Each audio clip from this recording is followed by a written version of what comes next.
ಮಧ್ಯಪ್ರಾಚ್ಯ ರಾಷ್ಟ್ರಗಳ ಯುದ್ಧದ ಪ್ರಭಾವದಿಂದ ಭಾರತದಲ್ಲಿ ಗ್ಯಾಸ್ ಸಿಲಿಂಡರ್ ಸಮಸ್ಯೆ ಎದುರಾಗಿದ್ದು ಹೋಟೆಲ್ಗಳಿಗೂ ಬಿಸಿ ತಟ್ಟಿದೆ. ಹಾಸನದ ಹೋಟೆಲ್ಗಳಲ್ಲಿ ಗ್ಯಾಸ್ ಇಲ್ಲದೆ ಇರೋದ್ರಿಂದ ಹೋಟೆಲ್ ಮಾಲೀಕರು ಜಿಲ್ಲಾಧಿಕಾರಿಯನ್ನ ಭೇಟಿ ಮಾಡಿ ಸಮಸ್ಯೆ ಬಗೆಹರಿಸುವಂತೆ ಮನವಿ ಸಲ್ಲಿಸಿದ್ದಾರೆ. ಇನ್ನು 3 ದಿನ ಕಳೆದ್ರೆ ಹೋಟೆಲ್ ಬಂದ್ ಮಾಡಬೇಕಾಗುತ್ತದೆ. ಕಮರ್ಷಿಯಲ್ ಗ್ಯಾಸ್ ಸಿಗದೆ ಈಗಾಗಲೇ ನಾವು ಸಿಬ್ಬಂದಿಯನ್ನ ಉಳಿಸಿಕೊಳ್ಳೋದಕ್ಕೆ ಆಗ್ತಾ ಇಲ್ಲ. ದಿನಕ್ಕೆ 1 ಸಿಲಿಂಡರ್ ಕೊಟ್ರೆ ಸಾಕು, ಹೇಗಾದ್ರೂ ಹೋಟೆಲ್ ನಡೆಸ್ತೇವೆ ಅಂತ ಕೇಳ್ಕೊಂಡಿದ್ದಾರೆ.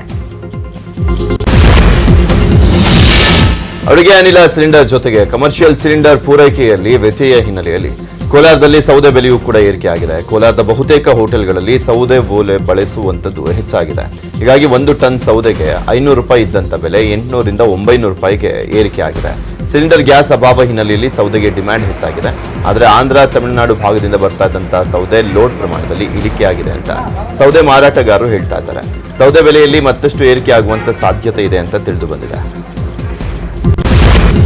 ಉತ್ತರ ಕನ್ನಡ ಜಿಲ್ಲೆಯ ದಾಂಡೇಲಿಯ ಹಲವು ಹೋಟೆಲ್ಗಳ ಮೇಲೆ ಆಹಾರ ಇಲಾಖೆ ಅಧಿಕಾರಿಗಳು ದಾಳಿಯನ್ನು ಮಾಡಿದ್ದಾರೆ. ಹೋಟೆಲ್, ಟೀ ಅಂಗಡಿಗಳ ಮೇಲೆ ಅಧಿಕಾರಿಗಳು ದಾಳಿಯನ್ನು ಮಾಡಿದ್ದು ಈ ವೇಳೆ ಗೃಹ ಬಳಕೆ ಸಿಲಿಂಡರ್ ದುರುಪಯೋಗ ಮಾಡಿರುವಂತದ್ದು ಪತ್ತೆಯಾಗಿದೆ. ಕಮರ್ಷಿಯಲ್ ಬದಲು ಡೊಮ್ಯಾಸ್ಟಿಕ್ ಸಿಲಿಂಡರ್ ಬಳಕೆ ಮಾಡ್ತಾ ಇರುವಂತದ್ದು ಬೆಳಕಿಗೆ ಬಂದಿದೆ. ಒಟ್ಟು 5 ಸಿಲಿಂಡರ್ಗಳನ್ನು ಆಹಾರ ಇಲಾಖೆ ಅಧಿಕಾರಿಗಳು ವಶಕ್ಕೆ ಪಡೆದಿದ್ದಾರೆ.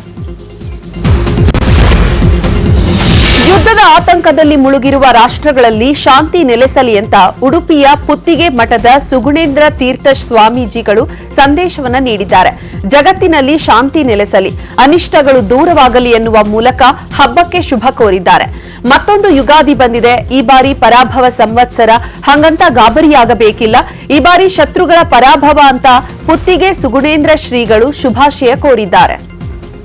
ಪರಾಭವ ಅಂತ ಹೇಳಿದ ತಕ್ಷಣ ನಾವೆಲ್ಲ ಗಾಬರಿ ಆಗಬೇಕಾಗಿಲ್ಲ. ಶತ್ರುಗಳ ಪರಾಭವ ಆಗ್ತಕ್ಕಂತಹ ಒಂದು ಸಂವತ್ಸರ ಇದು ಅಂತ ನಾವು ಭಾವಿಸಿಕೊಳ್ಬೇಕು. ಅಂತಹ ಒಂದು ವಿಶೇಷ ಸಂವತ್ಸರ. ಈ ಒಂದು ಸಂವತ್ಸರದಲ್ಲಿ ನಮಗೆಲ್ಲರಿಗೂ ಕೂಡ ಭಗವಂತನ ವಿಶೇಷ ಅನುಗ್ರಹ ಇರಲಿ. ಜಗತ್ತಿನಲ್ಲಿ ಶಾಂತಿ ನೆಲೆಸಲಿ, ಎಲ್ಲ ಅನಿಷ್ಟಗಳು ದೂರವಾಗಿ ಸುಖ, ಸಮೃದ್ಧಿ, ಸುಭಿಕ್ಷೆಗಳು ಜಗತ್ತಿನಲ್ಲಿ ಉಂಟಾಗಲಿ ಎಂಬುದಾಗಿ ಈ ಸಂದರ್ಭದಲ್ಲಿ ನಾವು ಶ್ರೀಕೃಷ್ಣ ಮುಖ್ಯ ಪ್ರಾಣದೇವರನ್ನು ಪ್ರಾರ್ಥಿಸಿ ಎಲ್ಲರಿಗೂ ಶುಭವನ್ನು ಹಾರೈಸ್ತಾ ಇದ್ದೇವೆ. ಕಾಂಗ್ರೆಸ್ನಲ್ಲಿ ಉಪಚುನಾವಣೆ ಟಿಕೆಟ್ ಫೈಟ್ಗೆ ರಾಜ್ಯ ಕಾಂಗ್ರೆಸ್ ಉಸ್ತುವಾರಿ ಸುರ್ಜೇವಾಲಾ ಎಂಟ್ರಿ ಕೊಟ್ಟಿದ್ದಾರೆ. ಬಾಗಲಕೋಟೆ ಮತ್ತು ದಾವಣಗೆರೆ ಕಾಂಗ್ರೆಸ್ ಅಭ್ಯರ್ಥಿಗಳ ಆಯ್ಕೆಯಲ್ಲಿ ಗೊಂದಲವಾಗ್ತಾ ಇದೆ.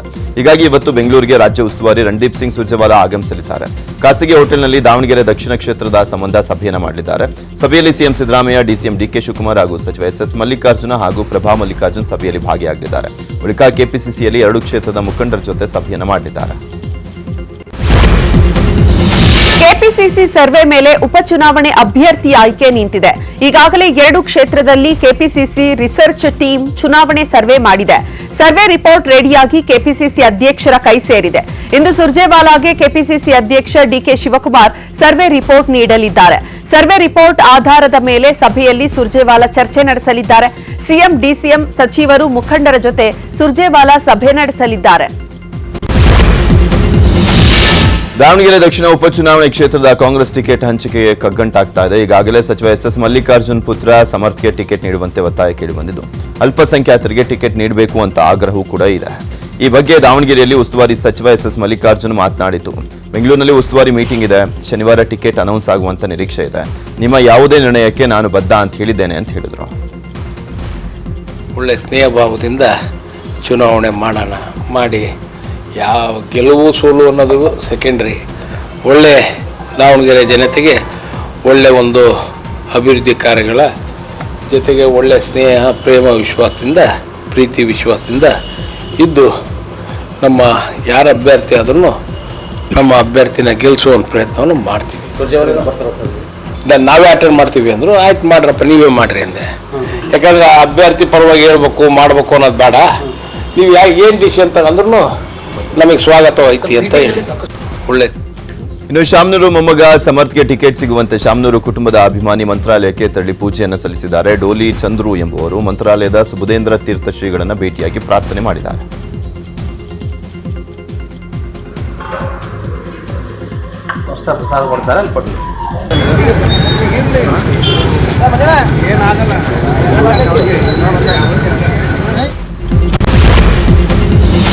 ದಾವಣಗೆರೆ ದಕ್ಷಿಣ ಬಿಜೆಪಿ ಟಿಕೆಟ್ ಆಕಾಂಕ್ಷಿಯಾಗಿದ್ದ ಅಜಯ್ ಕುಮಾರ್ಗೆ ಬಿಜೆಪಿ ಟಿಕೆಟ್ ತಪ್ಪಿದೆ. ಆಪ್ತನಿಗೆ ಟಿಕೆಟ್ ತಪ್ಪಿದ್ದಕ್ಕೆ ಮಾಜಿ ಸಚಿವ ಎಂಪಿ ರೇಣುಕಾಚಾರ್ಯ ಬೇಸರ ವ್ಯಕ್ತಪಡಿಸಿದ್ದಾರೆ. ದಾವಣಗೆರೆಯಲ್ಲಿ ಮಾತನಾಡಿದ ಅವರು, ನಾನು ಅಜಯ್ ಕುಮಾರ್ ಪರ ಟಿಕೆಟ್ ಕೇಳಿದ್ದು ನಿಜ. 2023ರಲ್ಲಿ ಸೋತ ವ್ಯಕ್ತಿಗೆ ಮಾನವೀಯತೆ ದೃಷ್ಟಿಯಿಂದ ಟಿಕೆಟ್ ನೀಡಿ ಅಂತ ಅಂದಿದೆ. ದೆಹಲಿಗೆ ಹೋಗಿ ನಾಯಕರನ್ನ ಭೇಟಿಯಾಗಿ ಮನವಿ ಮಾಡಿದ್ವಿ. ಆದರೆ ಶ್ರೀನಿವಾಸ್ಗೆ ಟಿಕೆಟ್ ನೀಡಿದ್ದಕ್ಕೆ ಅಸಮಾಧಾನ ಇಲ್ಲ. ಒಟ್ಟಾಗಿ ಕೂರಿಸಿ ಇವರಿಗೆ ಟಿಕೆಟ್ ಕೊಡ್ತೀವಿ ಅಂತ ಹೇಳಬೇಕಾಗಿತ್ತು. ಮನಸ್ಸಿನಲ್ಲಿ ನೋವಿದೆ, ಅಸಮಾಧಾನ ಇಲ್ಲ, ಬಂಡಾಯ ಇಲ್ಲ. ಬಿಜೆಪಿ ಗೆಲ್ಲುವುದು ಖಚಿತ ಅಂದಿದ್ದಾರೆ. ಹೊಸ ವರ್ಷ ಶಾಕಿಂಗ್ ನ್ಯೂಸ್. ಅಸಮಾಧಾನ ಅಲ್ಲ, ಮತ್ತೆ ಖಂಡಿತ ಅಸಮಾಧಾನ ಇಲ್ಲ. ಶಾಕಿಂಗ್ ನ್ಯೂಸ್ ಏನಪ್ಪ, ನಮ್ಮ ಹಿರಿಯರು ಟಿಕೆಟ್ ಕೊಡಲಿ, ಪಕ್ಷ ತೀರ್ಮಾನ. ಮೊನ್ನೆ 5 ಜನ ಪ್ಲಸ್ 3 ಆಕಾಂಕ್ಷಿಗಳು, 5 ಜನ ಪ್ಲಸ್ 3 8 ಜನ ಇದ್ದರು. ಎಲ್ಲರೂ ಒಟ್ಟಾಗಿ ಚುನಾವಣೆ ಮಾಡ್ತೀವಿ ಅಂತ ಹೇಳಿದ್ರು. ನಮ್ಮ ವರಿಷ್ಠರು ನಮ್ಮನ್ನೆಲ್ಲ ಕೂರಿಸಿ ಇಂಥವ್ರಿಗೆ ಕೊಡ್ತೀವಿ ಅಂತ ಹೇಳಿದರೆ ನಾವು ಸ್ವಾಗತ ಮಾಡ್ತೀವಿ. ಈಗಲೂ ಸ್ವಾಗತ ಮಾಡಿದ್ವಿ, ಒಟ್ಟಾಗಿ ಕೆಲಸ ಮಾಡ್ತೀವಿ. ಬಾಗಲಕೋಟೆ ಮತ್ತು ದಾವಣಗೆರೆ ದಕ್ಷಿಣ 2 ಉಪಚುನಾವಣೆಗಳು ಭಾರತೀಯ ಜನತಾ ಪಾರ್ಟಿಗೆ ಒಂದು ಸವಾಲು. ಈ ಸವಾಲನ್ನು ಸ್ವೀಕಾರ ಮಾಡಿ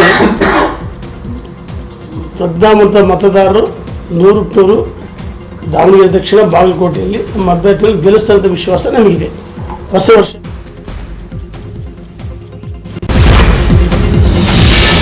2 ದಿನಗಳ ದೆಹಲಿ ಪ್ರವಾಸದ ಬಳಿಕ ಜಲಸಂಪನ್ಮೂಲ ಸಚಿವ ಡಿಸಿಎಂ ಡಿಕೆ ಶಿವಕುಮಾರ್ ಬೆಂಗಳೂರಿಗೆ ವಾಪಸ್ ಆಗಿದ್ದಾರೆ. ನೀರಾವರಿ ಇಲಾಖೆ ಸಭೆ ಬಗ್ಗೆ ಮಾತನಾಡಿದಂತ ಅವರು, ರಾಜ್ಯದ ಸಂಸತ್ ಸದಸ್ಯರನ್ನ ಸಭೆಗೆ ಆಹ್ವಾನಿಸಿದ್ವಿ.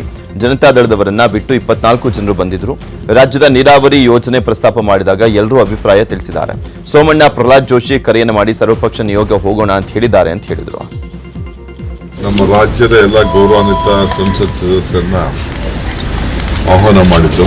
24 ಜನ ಬಂದಿದ್ರು ಸಂಸತ್ ಸದಸ್ಯರು. ಎಲ್ಲ ಪಕ್ಷಗಳು ಕೂಡ ಬಂದಿದ್ರು. ಜನತಾದಳ ಬಿಟ್ಟು ಬಿಜೆಪಿ, ಕಾಂಗ್ರೆಸ್ ಅವರೆಲ್ಲ, ಕೆಲವು ಇಂಡಿಪೆಂಡೆಂಟ್ ಆಗಿ ನಾಮಿನೇಷನ್ ಆಗಿರೋರು ಕೂಡ ಇದು ರಾಜ್ಯದ ಅನೇಕ ನೀರಾವರಿ ವಿಚಾರನ ಕೂಡ ಅವರಿಗೆ ಪ್ರಸ್ತಾವನೆಯನ್ನ ಮಾಡಿದೆ. ಬೊಮ್ಮಾಯಿ ಅವರು, ಜಗದೀಶ್ ಶೆಟ್ಟರ್ ಅವರು, ಕಾಗೇರಿ ಅವರು, ಕಾರಜೋಳ ಅವರು, ಇದರೆಲ್ಲ, ಮೋಹನ್ ಅವರು, ಸಿ ಮೋಹನ್ ಅವರೆಲ್ಲ ಕೂಡ ಅವರವ್ರದ ಅಭಿಪ್ರಾಯನ ತಿಳಿಸಿದ್ರು. ಇವರು ಫೋನ್ ಮಾಡಿದ್ರು, ಸೋಮಣ್ಣವರು ಮತ್ತು ನಮ್ಮ ಪ್ರಹ್ಲಾದ್ ಜೋಶಿ ಅವರು. ಅವ್ರದ್ದೊಂದು ರೈಲ್ವೆ ಬಗ್ಗೆ ಅವತ್ತು ಇತ್ತು. ಸೊ ಬರೋಕ್ಕಾಗಲ್ಲ, ಇನ್ನೊಂದು ದಿನ ದಯವಿಟ್ಟು ರಿಕ್ವೆಸ್ಟ್ ಮಾಡೋದು, ಇನ್ನೊಂದು ದಿನ ಒಂದು ಆಲ್ ಪಾರ್ಟಿ ಡೆಲಿಗೇಷನ್ ಹೋಗೋಣ ಅಂತ ಹೇಳಿ ಅವರೆಲ್ಲ ಸಜೆಸ್ಟ್ ಮಾಡಿದ್ದಾರೆ. ಜಲಶಕ್ತಿ ಮಿನಿಸ್ಟರ್ನ, ಪ್ರೈಮ್ ಮಿನಿಸ್ಟರ್ನ ಹೋಗಿ ಭೇಟಿ ಮಾಡೋಣ ಅಂತ ಹೇಳಿದ್ದಾರೆ. ಸರ್ಕಾರಿ ನೌಕರರ ವರ್ಗಾವಣೆಯಲ್ಲಿ ಸಿಎಂ ಹಸ್ತಕ್ಷೇಪಕ್ಕೆ ಹೈಕೋರ್ಟ್ ಆಕ್ಷೇಪ ವ್ಯಕ್ತಪಡಿಸಿದೆ. ಬೆಸ್ಕಾಂ ಎಇ ಚೇತನ್ ಎಸ್ ಎನ್ನುವವರು ಸಲ್ಲಿಸಿದ ಅರ್ಜಿ ವಿಚಾರಣೆ ನಡೆಸಿದಂತ ಹೈಕೋರ್ಟ್ ದ್ವಿಸದಸ್ಯ ಪೀಠ ಸಿಎಂಗೆ ನೌಕರರ ವರ್ಗಾವಣೆಗಿಂತ ಮಾಡಬೇಕಾದ ಉತ್ತಮ ಕೆಲಸಗಳಿವೆ ಅಂತ ಅಭಿಪ್ರಾಯಪಟ್ಟಿದೆ. ವರ್ಗಾವಣೆ ವಿಚಾರ ಆಯಾ ಇಲಾಖೆಗೆ ಬಿಡಬೇಕು ಅಂತ ಆದೇಶ ನೀಡಿ ಆದೇಶದ ಪ್ರತಿಯನ್ನ ಸಿಎಂಗೆ ಕಳುಹಿಸಿ ಎಂದಿದೆ. 1ನೇ ತರಗತಿಗೆ ಸೇರಿಸಲಿಕ್ಕೆ 6 ವರ್ಷ ಕಡ್ಡಾಯ ಮಾಡಿರೋದನ್ನು ವಿರೋಧಿಸಿ ಮಕ್ಕಳ ಜೊತೆ 1 ದಿನದ ಪ್ರತಿಭಟನೆ ಮಾಡಲಿಕ್ಕೆ ಪೋಷಕರು ಪ್ಲಾನ್ ಮಾಡಿದ್ದಾರೆ. ಅಂತಿಮ ನಿರ್ಧಾರ ಸಿಎಂ ಅಂಗಳದಲ್ಲಿದ್ದು, ಸಿಎಂ ಯಾವುದೇ ನಿರ್ಧಾರ ಮಾಡಿದ್ರೂ ಕೂಡ ನಾನು ಬದ್ಧ ಅಂತ ಶಿಕ್ಷಣ ಸಚಿವ ಮಧು ಬಂಗಾರಪ್ಪ ತಿಳಿಸಿದ್ದಾರೆ. ಹೀಗಾಗಿ ಫ್ರೀಡಂ ಪಾರ್ಕ್ನಲ್ಲಿ ಪ್ರತಿಭಟನೆ ಮಾಡಿ ಸಿಎಂ ಸಿದ್ದರಾಮಯ್ಯ ಗಮನ ಸೆಳೆಯಲಿಕ್ಕೆ ಪೋಷಕರು ನಿರ್ಧಾರ ಮಾಡಿದ್ದಾರೆ. ರಾಜ್ಯದಲ್ಲಿ ಇನ್ನೆರಡು ದಿನ ಮಳೆ ಬರಲಿದೆ ಅಂತ ಹವಾಮಾನ ಇಲಾಖೆ ಮುನ್ಸೂಚನೆ ನೀಡಿದೆ. ರಾಜ್ಯದ ಹಲವು ಜಿಲ್ಲೆಗಳಲ್ಲಿ ಯೆಲ್ಲೋ ಅಲರ್ಟ್ ಘೋಷಣೆ ಮಾಡಲಾಗಿದೆ. ಒಟ್ಟು 18 ಜಿಲ್ಲೆಗಳಿಗೆ ಇಂದು ನಾಳೆ ಯೆಲ್ಲೋ ಅಲರ್ಟ್ ಇರಲಿದೆ. ಈ ಎಲ್ಲಾ ಜಿಲ್ಲೆಗಳಲ್ಲೂ ಆಲಿಕಲ್ಲು ಮಳೆ ಸುರಿಯುವ ಸಾಧ್ಯತೆ ಇದೆ. ಬೆಳಗಾವಿ ಜಿಲ್ಲೆಯಾದ್ಯಂತ ಮಳೆಯಾಗ್ತಾ ಇದೆ. ಅಥಣಿ ಮತ್ತು ಚಿಕ್ಕೋಡಿಯಲ್ಲಿ ಆಲಿಕಲ್ಲು ಮಳೆಯಾಗ್ತಾ ಇದ್ದು ದ್ರಾಕ್ಷಿ ಬೆಳೆಗಾರರು ಸಂಕಷ್ಟಕ್ಕೆ ಸಿಲುಕಿದ್ದಾರೆ. ಒಣಗಿಸಲು ಹಾಕಿದ್ದ ದ್ರಾಕ್ಷಿಯೆಲ್ಲ ಮಳೆಯಲ್ಲಿ ನೆನೆದು ಹೋಗಿದ್ದು ರೈತರು ಕಂಗಾಲಾಗಿದ್ದಾರೆ. ಶಿವಮೊಗ್ಗ ಜಿಲ್ಲೆಯ ಅನುಪಿನಕಟ್ಟೆ ಗ್ರಾಮದಲ್ಲಿ ಸುರಿದ ಆಲಿಕಲ್ಲು ಮಳೆಗೆ ಕಲ್ಲಂಗಡಿ ಬೆಳೆ ನಾಶವಾಗಿದೆ. ರಾಮಣ್ಣ ಎನ್ನುವವರು 3 ಎಕರೆಯಲ್ಲಿ ಬೆಳೆದಿದ್ದ ಕಲ್ಲಂಗಡಿ ಮಣ್ಣು ಪಾಲಾಗಿದೆ. ಇನ್ನು ಹಾವೇರಿ ನಗರದಲ್ಲೂ ಕೂಡ ಅಕಾಲಿಕ ಮಳೆಯಾಗಿದೆ. ನಗರದ ಪ್ರಮುಖ ರಸ್ತೆಗಳಲ್ಲಿ ಆಲಿಕಲ್ಲು ಮಳೆಯಾಗಿದ್ದು ಕೆಲವೆಡೆ ತಗ್ಗು ಪ್ರದೇಶಗಳಿಗೆ ನೀರು ನುಗ್ಗಿದೆ. ರಾಜ್ಯದಲ್ಲಿ ಅಕಾಲಿಕ ಮಳೆ ಆರ್ಭಟ ಶುರುವಾಗಿದೆ. ಗದಗ ಜಿಲ್ಲೆಯಲ್ಲಿ ಗುಡುಗು ಸಿಡಿಲು ಸೇರಿ ಭಾರೀ ಗಾಳಿ ಸಮೇತ ಮಳೆ ಸುರಿದಿದೆ. ಮಳೆ ಅಬ್ಬರಕ್ಕೆ ಜಿಲ್ಲೆಯ ರೈತರು ಪರದಾಟವನ್ನು ಮಾಡಿದ್ದಾರೆ. ಬಿಂಕದ ಕಟ್ಟಿ ಗ್ರಾಮದಲ್ಲಿ ಭಾರೀ ಗಾಳಿ ಮಳೆಗೆ ನೂರಾರು ಪಪ್ಪಾಯ ಗಿಡಗಳು ಮಣ್ಣು ಪಾಲಾಗಿದ್ದು ಲಕ್ಷಾಂತರ ರೂಪಾಯಿ ಹಾನಿ ಉಂಟಾಗಿದೆ. ಬಿಂಕದ ಕಟ್ಟಿ ಗ್ರಾಮದ ರೈತರಾದಂಥ ಬಸವರಾಜ್ ತಿರ್ಲಾಪುರ್ ಮತ್ತು ನಾರಾಯಣ ತಿರ್ಲಾಪುರ ಎಂಬುವರು ಪಪ್ಪಾಯಿ ತೋಟಕ್ಕೆ ಹಾನಿಯಾಗಿದೆ. 11 ಎಕರೆಯಲ್ಲಿ 2 ಎಕರೆಯಷ್ಟು ಪಪ್ಪಾಯ ಗಿಡಗಳು ನೆಲಕಚ್ಚಿದೆ. ಸಾಲ ಸೋಲ ಮಾಡಿ ಬೆಳೆ ಬೆಳೆದಿದ್ದಂತಹ ರೈತ ಕೈಗೆ ಬಂದ ತುತ್ತು ಬಾಯಿಗೆ ಬರಲಿಲ್ಲ ಅಂತ ಕಂಗಾಲಾಗಿದ್ದಾನೆ. ಉತ್ತಮ ಬೆಲೆ ಇದ್ದಾಗಲೇ ಅಕಾಲಿಕ ಮಳೆ ಸಂಕಷ್ಟ ತಂದಿಟ್ಟಿದೆ. ಸರ್ಕಾರ ರೈತರ ನೆರವಿಗೆ ಬರಬೇಕು ಅಂತ ರೈತರು ಒತ್ತಾಯವನ್ನು ಮಾಡಿದ್ದಾರೆ.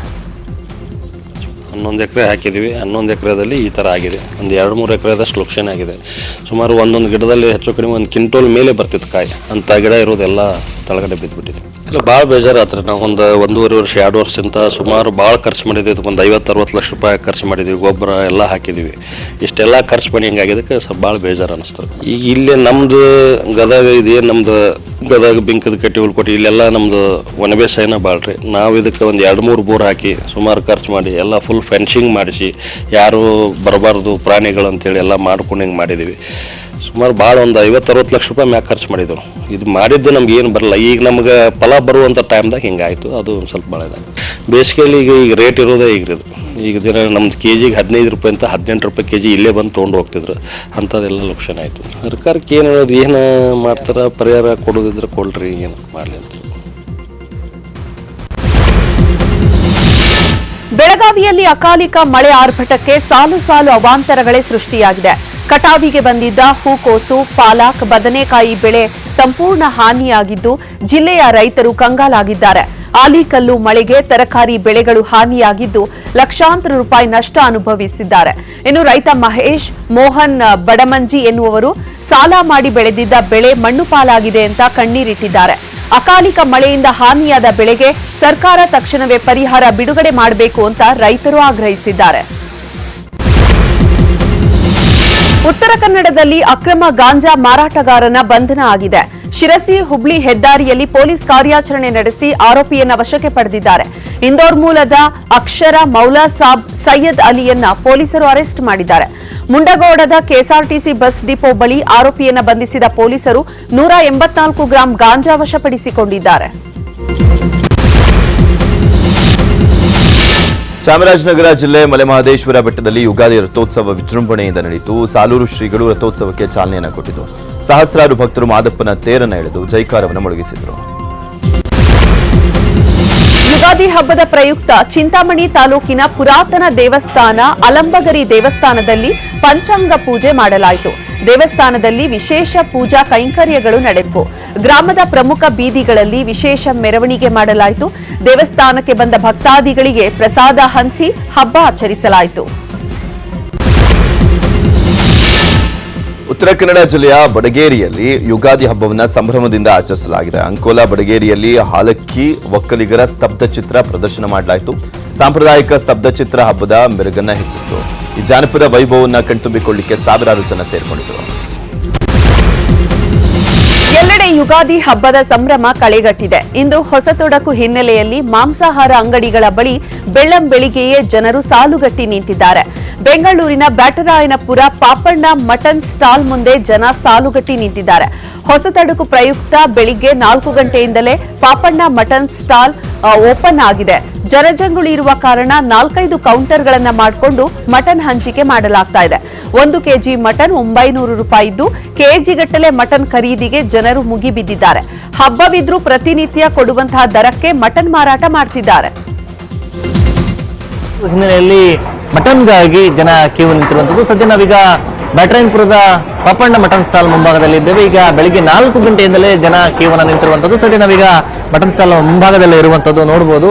ಇಂಪಾರ್ಟೆಂಟ್ ಅಂದರೆ ಅಲ್ಲಿ ಮಟನ್ ಅನ್ನ ಖರೀದಿ ಮಾಡಬೇಕು, ಮಟನ್ ತೆಗೆದುಕೊಂಡು ಹೋಗಿ ಮೂಳೆಯನ್ನ ಕಡಿಬೇಕು ಅನ್ನೋದು ಜನ ಫ್ಯಾಮಿಲಿ ಅಂದರೆ ಅವ್ರಿಗೊಂದು ಈ ಒಂದು ವಸ್ತುಕ್ಕೂ ಇಂಪಾರ್ಟೆಂಟ್ ಆಗಿರುವಂಥದ್ದು.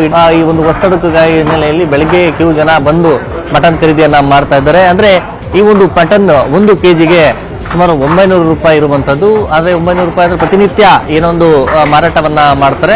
ಅದೇ ಒಂದು ದರಕ್ಕೆ ಇವರು ಕೂಡ ಒಂದು ಇವತ್ತು ಕೂಡ ಮಾಡ್ತಾ ಇರುವಂಥದ್ದು. ಅಂದರೆ ಹಬ್ಬದ ವಿಶೇಷ ವಸ್ತುಡುಕು ಅಂತೇಳಿ ನಾವು ಜಾಸ್ತಿ ಮಾಡಿಲ್ಲ, ಸೇಮ್ ರೇಟಿಗೆ ನಾವು ಮಟನನ್ನು ನಾವು ಮಾರಾಟವನ್ನು ಮಾಡ್ತಾ ಇದ್ದೀವಿ ಅಂತೇಳಿ ಇಲ್ಲಿ ಮಟನ್ ಸ್ಟಾಲ್ ಅವರು ಕೂಡ ಹೇಳ್ತಾ ಇರುವಂಥದ್ದು. ಸದ್ಯ ಇಲ್ಲಿ ಪಾಪಣ್ಣ ಮಟನ್ ಸ್ಟಾಲ್ ಅಂದರೆ ಒಂದು ಫೇಮಸ್ಸು, ಪ್ರತಿನಿತ್ಯವೂ ಕೂಡ ಅಂದರೆ ವಿಶೇಷ ಈ ವಸ್ತುಗಳ ಸಂದರ್ಭದಲ್ಲಿ ಈ ಮಟನನ್ನು ಖರೀದಿ ಮಾಡಿಕೊಳ್ಳುವಂಥದ್ದು. ಮಾಲೀಕರಿದ್ದಾರೆ, ಅವರನ್ನೇ ಮಾತಾಡಿಸ್ತೇನೆ. ಸರ್, ಯಶೋಧಿ ಅಂಗಡಿ ಓಪನ್ ಆಯ್ತು, ಇವತ್ತು ವಸ್ತುಡುಕು ಜನ ಫುಲ್ ಕ್ಯೂ ನಿಂತ್ಕೊಂಡಿದ್ದಾರೆ. ಯಾವ ರೀತಿ ಒಂದು ಮಾರಾಟ ಆಗ್ತಾ ಇದೆ? ಮಾರಾಟ ಈಗ ಚೆನ್ನಾಗಿದೆ, ರೆಸ್ಪಾನ್ಸ್. ಬೆಳಗ್ಗೆ ಒಂದು 2:30-3 ಗಂಟೆಯಿಂದಲೇ ಪ್ರಾರಂಭ ಆಗಿದೆ, ಚೆನ್ನಾಗಿದೆ. ಕೆಜಿ ಎಷ್ಟು ಮಾರಾಟ ಮಾಡ್ತಾ ಇದ್ದೀವಿ? ಕೆಜಿ ಇವತ್ತು ನಾವೇನು ಈ ಬಾರಿ ನಾವು ಯಾರಿಗೂ ₹1 ಜಾಸ್ತಿ ಮಾಡೋಕ್ಕೆ ಹೋಗಿಲ್ಲ. ಏನು ರೆಗ್ಯುಲರ್ ಆಗಿ ಮಾಡ್ತಾ ಇದ್ದೀವಿ, ₹900 ಅದೇ ರೇಟೇ ಮಾಡ್ತಾ ಇದ್ದೀವಿ. ಈ ವರ್ಷ ನಾವು 15 ದಿನಕ್ಕೆ ಮೊದಲೇ ಡಿಸೈಡ್ ಮಾಡಿದ್ದು ಮಾಡೋದು ಬೇಡ ಈ ಬಾರಿ ಅಂತ. ಏನು ಹೆಚ್ಚು ಕಡಿಮೆ ಆದರೂ ಮಾರೋದು ಬೇಡ, ನಾವು ಎಷ್ಟು ಮಾಡ್ತಾ ಇದ್ದೀವಿ ಅಷ್ಟೇ ಮಾರೋಣ ಯುಗಾದಿ ಹಬ್ಬಕ್ಕೆ ಅಂತ ಅಷ್ಟೇ ಮಾಡ್ತಾ ಇದ್ದೀವಿ. ಎಷ್ಟು ಕೆಜಿ ಮಾರಾಟ ಆಗಿದೆ ಸರ್ ಇದುವರೆಗೂ ಹೋಗ್ತಾ ಇದೆ ಸರ್, ಹೇಳೋಕ್ಕಾಗಲ್ಲ, ಲೆಕ್ಕ ಸಿಕ್ಕಿಲ್ಲ. ಚೆನ್ನಾಗಿದೆ, ವ್ಯಾಪಾರ ಚೆನ್ನಾಗಿದೆ. ಯುಗಾದಿ ಹಬ್ಬ ಅಲ್ವರಾ ಎಲ್ಲ ಹೇಳ್ತಾರೆ ವಸ್ತುಡಕ್ಕೆ. ಮಾಲೀಕರು ಕೂಡ ಹೇಳ್ತಾ ಇರುವಂಥದ್ದು. ಕ್ಯಾಮರಾ ಪರ್ಸನ್ ಗುರುಶೇಖರ್ ಜೊತೆ ಗಂಗಾಧರ್ ಹೋಗ್ತಾ ನ್ಯೂಸ್ 18 ಬೆಂಗಳೂರು. ನಿನ್ನೆ ನಾಡಿನೆಲ್ಲೆಡೆ ಯುಗಾದಿ ಸಂಭ್ರಮ ಜೋರಾಗಿತ್ತು. ಮೈಸೂರಿನ ಟಿ ನರಸೀಪುರ ತಾಲೂಕಿನ ಕರೋಹಟ್ಟಿ ಗ್ರಾಮದಲ್ಲಿ ಅದ್ದೂರಿ ರಥೋತ್ಸವ ನೆರವೇರಿದೆ. ಸುಮಾರು 4-5 ತಲೆಮಾರುಗಳಿಂದ ಶ್ರೀ ಬಸವೇಶ್ವರ ಸ್ವಾಮಿ ರಥೋತ್ಸವ ನೆರವೇರುತ್ತಾ ಬಂದಿದೆ. ನಾಡಿಗೆ ಒಳಿತಾಗಲಿ, ಊರಿಗೆ ಹೆಚ್ಚು ಮಳೆ ಬೆಳೆಯಾಗಲಿ ಅಂತ ಗ್ರಾಮಸ್ಥರು ದೇವರ ಮೊರೆ ಹೋಗಿದ್ರು. ಬಸವೇಶ್ವರ ಸ್ವಾಮಿ ಅದ್ದೂರಿ ರಥೋತ್ಸವದಲ್ಲಿ ಸಾವಿರಾರು ಸಂಖ್ಯೆಯಲ್ಲಿ ಭಕ್ತರು ಭಾಗಿಯಾಗಿದ್ದರು. ಕೊಪ್ಪಳದ ಮಾಜಿ ಸೈನಿಕರಿಗಾಗಿ ಕಚೇರಿ ಮತ್ತು ಭವನ ನಿರ್ಮಾಣಕ್ಕಾಗಿ ಚುಕ್ಕನಕಲ್ಲು ಬಳಿ 2 ಎಕರೆ ಭೂಮಿಯನ್ನ ತಾಲೂಕಾಡಳಿತದಿಂದ ನೀಡಲಾಗಿದೆ. ಇದರಿಂದಾಗಿ ಮಾಜಿ ಸೈನಿಕರ ಸಂಘದಿಂದ ಶಾಸಕ ರಾಘವೇಂದ್ರ ಹಿಟ್ನಾಳ್ರಿಗೆ ಸನ್ಮಾನಿಸಿ ಗೌರವಿಸಿದ್ರು. ಮಾಜಿ ಸೈನಿಕರು ಹಾಗೂ ಅವರ ಕುಟುಂಬಸ್ಥರು ಭಾಗಿಯಾಗಿದ್ರು. ಇದೇ ವೇಳೆ ಯುಗಾದಿ ಹಬ್ಬದ ಶುಭಾಶಯ ಕೋರಿದ್ರು.